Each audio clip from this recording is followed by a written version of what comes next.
1,2 million de personnes supplémentaires ont basculé dans la pauvreté en France depuis les dernières élections municipales. Dans le même temps, la fortune des milliardaires français a doublé. Mais alors que l'on s'apprête à élire nos maires, comment agir pour une ville plus solidaire? Les élections municipales qui arrivent vont se dérouler dans une France encore plus fracturée par les inégalités qu'il y a 6 ans. Et les maires sont en première ligne face à cette réalité. Pour commencer, le logement est l'un des moteurs des inégalités. Son coût a augmenté 4 fois plus vite que les salaires en 20 ans. Si bien qu'aujourd'hui, 350 000 personnes en France sont sans abri. Le logement n'est malheureusement pas le seul service de base auquel beaucoup de Françaises et de Français n'ont pas accès. Vous voulez encore des chiffres? Un tiers des Françaises et des Français vivent dans un désert médical. 16% des citoyennes et des citoyens sont touchés par l'insécurité alimentaire. Et face à ça, le taux de non-recours dépasse les 30% pour beaucoup de prestations sociales, comme le minimum vieillesse, le RSA ou l'allocation chômage. Le non-recours, c'est lorsqu'une personne ne perçoit pas ou partiellement une prestation à laquelle elle a le droit. Pourtant, le budget moyen des communes pour combattre la pauvreté a baissé de 3,6% depuis 2020. C'est l'équivalent de 160 € perdus par personne pauvre chaque année. Derrière ces chiffres, ce sont des vies qui basculent. La pauvreté, vous la voyez autour de vous.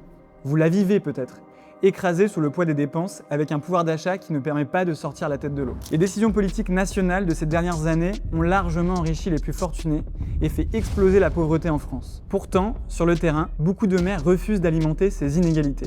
Par exemple, Lyon et Villeurbanne ont refusé de laisser des logements vides alors que de nombreuses personnes dorment dehors. Elles ont mis en place un plan humanitaire pour mobiliser ces logements vacants et libérer des places d'hébergement d'urgence. Grande-Synthe, dans le Nord, a refusé de laisser l'extrême pauvreté s'installer sur son territoire.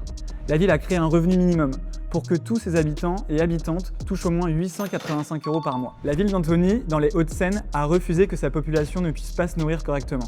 Elle a soutenu, grâce à son budget participatif, une épicerie solidaire qui fournit des produits bio et locaux à plus de 300 familles. Grâce à cette initiative, ces familles ne payent que 10 ou 30% du prix réel de leur panier. En revanche, quand l'extrême droite gouverne sur les territoires, elle est toujours la première alliée des inégalités. La gratuité des cantines est supprimée, leurs tarifs augmentés, comme au Pontet et à Villers-Cotterêts.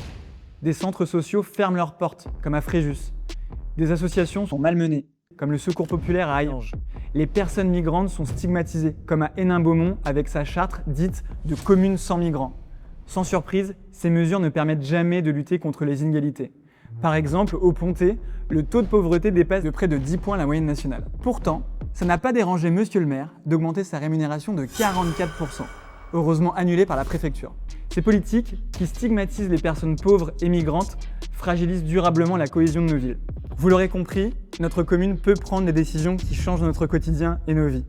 Vous aussi, vous avez le pouvoir. Lors des municipales, confions les clés de nos villes à des personnes qui agissent localement pour la solidarité. Pour aller plus loin, nous vous invitons à lire notre dernier rapport, Pour des villes solidaires. L'un de nos 3 rapports autour des municipales qui vous donne des clés de compréhension et d'action. Rejoignez-nous sur oxfamfrance.org.